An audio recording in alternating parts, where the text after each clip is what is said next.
এই দুনিয়াতে যত মানুষকে আপনি আপন দেখেন, এরা সবাই হয়তো আংশিক কোনো কোনো ক্ষেত্রে কেউ বিভিন্ন পার্সেন্টেজে আপন, কিন্তু আপনার সবচেয়ে বড় আপন হলেন আপনার রব আল্লাহ রাব্বুল আলামিন। আল্লাহর চাইতে বড় আপন আর কেউ নেই। আপনি একান্তে আল্লাহর সাথে একটু কথা বলেন। যারা ডিপ্রেশনে ভুগছেন, অশান্তিতে ভুগছেন, মানসিক অস্থিরতায় ভুগছেন, আজকেও আমার অফিসে আসার আগে দেখি এক লোক বসে আছে, নামাজ পড়লাম আমরা, উনি নামাজ পড়লেন না। তো আমি যার মাধ্যমে আসছে তাকে জিজ্ঞেস করলাম, নামাজ পড়লেন, উনি কি মুসলমান না? বলে মুসলমান, কিন্তু উনি অন্য জগতে আছে। কি? উনি আত্মহত্যা করবে। আজকের ঘটনা, উনি আত্মহত্যা করবে, উনি আসছে। হাসছেন আপনারা? এর আগে এক জুমা অফিস থেকে আমাকে ফোন দিল, জুমার নামাজ পড়াইতে ঢুকবো, বলতেছে এক লোক অফিসে এসে ঢুকছে, আপনার সাথে দেখা করবে, সে আত্মহত্যা করবে, জুমার নামাজও পড়বে না, এখন মরার আগে আপনার সাথে একটু দেখা করতে চায়। আমি আছি নারায়ণগঞ্জ, আর সে ঢাকায় অফিসে। ভাইরা আমার, আপনারা হাসছেন? ঘরে ঘরে অশান্তির সমুদ্র চলছে, ঘরে ঘরে মানুষের মধ্যে অশান্তির মধ্যে হাবুডুবু খাইতেছে। তরুণ ইয়াং মানুষ, বাচ্চা ছেলে এখনো দুনিয়ার কিছু তারে পায় নাই, ব্যবসা বাণিজ্য জ্ঞানজাম ফাসাদ কিচ্ছু পায় নাই, কলেজ ইউনিভার্সিটিতে পড়ে, সেখানে শতাধিক ছেলে এক বছরে আত্মহত্যা করে ফেলতেছে। মানসিক শান্তি যেটা, এটা এই সমাজের প্রতিটা ব্যক্তি থেকে উঠে যাচ্ছে।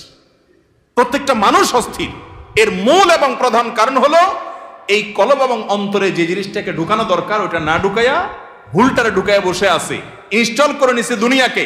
দুনিয়া ছাড়ার কিছু তার মাথায় নাই। একজন যুবক, তিনি কোনো মেয়ের সাথে অবৈধ সম্পর্কে জড়িয়েছেন, হারাম সম্পর্কে জড়িয়েছেন, সেটা একটা বিষয়, কিন্তু সেই মেয়ে তার সাথে ধরুন মানে কথা রাখে নাই, সে আরেকজনের সাথে ভেগে গেছে বা অন্য কোথাও তার বিয়ে হয়েছে। এখন সে ডিপ্রেশনে ভোগে। কেন ডিপ্রেশনে ভোগে? যে ওই পছন্দের মানুষটাকে সে পায় নাই। আলটিমেটলি এটা দুনিয়া, ঠিক না? ঠিক। আলটিমেটলি এটা কি? তার অন্তরে যদি আল্লাহকে স্থান দিত, আল্লাহকে যদি সবচেয়ে বেশি ভালোবাসতো, আল্লাযীনা আমানু আশাদ্দু হুব্বাল, তার অন্তরে যদি আল্লাহর সাথে মহব্বত সবচেয়ে বেশি থাকতো, আল্লাহর সন্তুষ্টিটাকে সবকিছুর উপর যদি প্রায়োরিটি দিত, তাহলে এরকম কেউ তার জীবন থেকে চলে গেছে, কেউ আসছে, কোনো দোস্ত নারাজ হয়ে গেছে, কিছু টাকা লস হয়ে গেছে, একটা ব্যবসা ছুটে গেছে, কিছু ক্ষতি হয়ে গেছে, এগুলোর কোনোটি তার জীবনে কোনো প্রকার প্রভাব ফেলতো? কি হয়েছে? এগুলা গেছে, আরো আসবে, না আসলোই না, তাতে কি সমস্যা? আমাকে তো আল্লাহর কাছে যেতে হবে, কিয়ামতের ময়দানে দাঁড়াতে হবে, সারা জীবনের হিসাব দিতে হবে। আমি সেই জায়গা কি হিসাব দিতে পারবো, সেই জিনিসটা আমি ঠিক রাখতে পেরেছি কিনা, এটাই হলো আমার মূল গোলের জায়গা, এটা হলো মূল টার্গেটের জায়গা। এইভাবে যদি আপনি ভাবেন, তাহলে আপনার মধ্যে ডিপ্রেশন ইনশাল্লাহ এমনিতেই দূর হয়ে যাবে।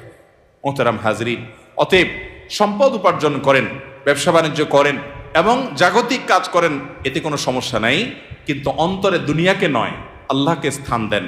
এবং এই স্থান দিতে গিয়ে আপনাকে স্যাক্রিফাইস করতে হবে। কি স্যাক্রিফাইস?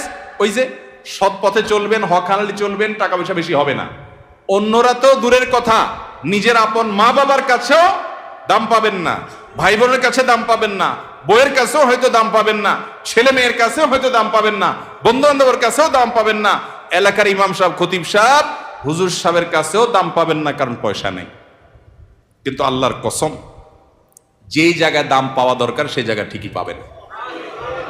আরশ আজিমের মালিক আপনার অনেক বেশি মূল্য দিবেন। নবী করিম সাল্লাল্লাহু আলাইহি সাল্লাম কতবার এরকম বলেছেন সাহাবীদেরকে, তোমরা কোনো জান্নাতি লোক দেখতে চাও? বলি ইয়া রাসূলুল্লাহ, দেখতে চাই। একটা লোক চলে যাচ্ছে সামনে দিয়ে, তিনি জিজ্ঞাসা করেছেন, এই লোকটা সম্পর্কে তোমাদের কি ধারণা? বলি ইয়া রাসূলুল্লাহ, লোকটা খুব সাধারণ একজন মানুষ, এত গরিব, সমাজের এত সাধারণ মানুষ যে এ ব্যক্তি কারোর মেয়ে বিয়ে করতে চাইলে কেউ তার কাছে মেয়ে বিয়ে দিবে না, কেউ তাকে পয়সা হাওলাত দিবে না, কেউ তাকে চেয়ার দিবে না, কেউ তাকে কদর করবে না। আরেক লোক আসছে, নবী করিম সাল্লাল্লাহু আলাইহি সাল্লাম বলেন, এর সম্পর্কে তোমাদের বক্তব্য কি, মূল্যায়ন কি? সাহাবীরা বলছেন, ইয়া রাসূলুল্লাহ, এই লোকটা যার মেয়ের বিয়ের অফার করবে, সবাই তার কাছে মেয়ে দিতে পারলে সৌভাগ্যবান মনে করবে, পয়সা আলা, ভাবসাবালা, সমাজে অবস্থানওয়ালা। সে কারো কাছে কিছু চাইলে কেউ তাকে ফেরত দিবে না, তার অবস্থান আমাদের কাছে অনেক বেশি।